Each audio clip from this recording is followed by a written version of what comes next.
Prime News, I'm Vinny Politan, in for Mike Galanos. An entire community is on edge as police in Tracy, California search for Sandra Cantu's killer.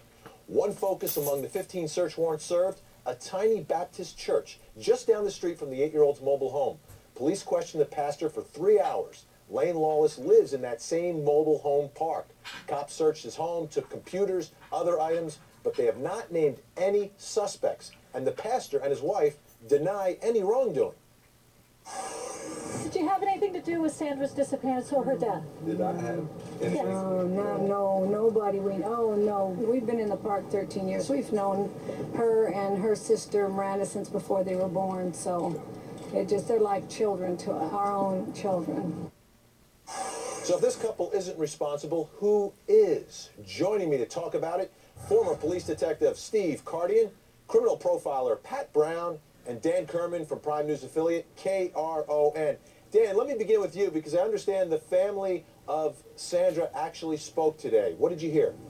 Yeah, well, that's right. The aunt and uncle, as well as the grandfather who was last to drop her off at school that day, they came out and spoke. The grandfather referred to the killer as a monster and said he needs to be caught. The aunt talked about that she is concerned that there is still a killer on the loose, and she hopes what has happened to their family doesn't happen to another family. Still, the aunt indicated that she is hopeful and she is confident that police will catch this killer. And we should tell you that the uncle was very quick to say that they don't know who this killer is and they are not going to make any suggestions who the killer is.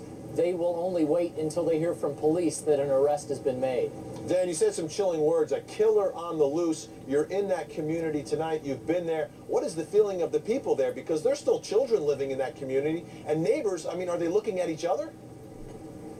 Well, there is that. As you know, at yesterday's news conference, the police officer made one very interesting comment, and he said that while that road next to the pond is very accessible, it's a county road, unless you have business there, you don't know that road is there. So it would have to be somebody from the local area or someone familiar with the local area who knew that pond was there and dumped it. And of course, that makes it even more chilling, especially for those who are living in this community. All right, let's bring in Pat Brown, criminal profiler. Pat, you're talking about someone that perhaps is from this area. I mean, what type of person are we looking for here? Well, the person is absolutely from the area because it is such a small area from where she was abducted and where her body was dumped. If it had been somebody, a trucker or somebody from outside the area, they wouldn't be operating so close by. They would probably put the body 30 miles away or on the way to someplace else. So this person is very, very local, and we're talking about a serial killer. And I understand why people are very nervous right now about the other children, but the tendency of serial killers, once they've committed a crime and all the attention is on them, is they're just going to lie low and hope that there's no evidence that's going to ever link them. And then if they get away with it, they'll strike again, but probably not very soon. All right, Steve Cardian, let's talk about some of that evidence. They were able to retrieve the body inside that suitcase. They've searched the home of this pastor. They are searching the church where this pastor works. They say he's not a suspect. There's 15 warrants that are being served. Do you think police are focusing in now? And when does someone become a suspect? Well, Vinny, they have to have something very strong for them to obtain a search warrant. The affiant has to go before the judge, swear to the judge. They have to provide them with detailed information about what it is that they're looking for specifically. And it's tying that church to, they're tying that church to that child from the time she disappeared until the time that she was found. All right, let's listen to one of our viewers and what they have a question for us. I believe Lindell from Louisiana, you're on the program. Lindell?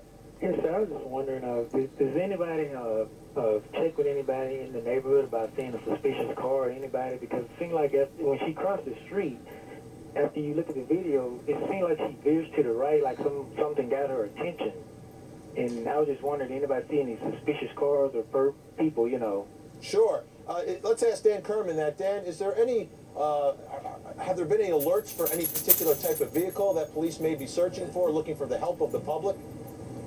No, there hasn't, and I have to say about that video, it looks to us, though we can't seem to get any confirmation, that that video has been edited. Initially, police had said they weren't going to release that surveillance video about the camera. There's a camera mounted on the family home, and that was the video which they refused to release for many, many days because they said there was material evidence involved. But once they released it, it was just showing Sandra moving. You saw no one else in the video, and that leads us to believe that it has possibly been edited, and there might be more to it, though we have no confirmation on that. But to your main question, no, they've not talked about any cars specifically that they were looking for. I might make one more point, and that is, in addition to the church and the pastor's home, they did another big search in this complex on Friday of another home, and there have been 2 others. So it's almost as if they're throwing educated darts at specific places, but because they won't tell us why, we don't know why these 2 or 3 homes are being targeted. They were at a home here on Friday. They were here for 5 hours pulling stuff out of it, and that wasn't the pastor's home at all. You know, they're talking about the video, and they're saying that the video is attached to the parents' home. So if the video is attached to the parents' home, where is she coming from when she crosses the street?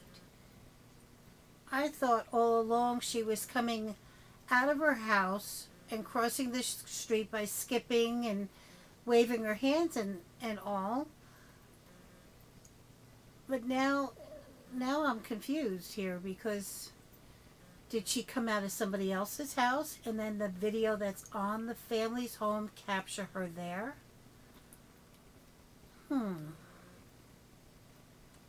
Calls on the Sandra Cantu murder investigation, the number 1-877-TEL-HLN.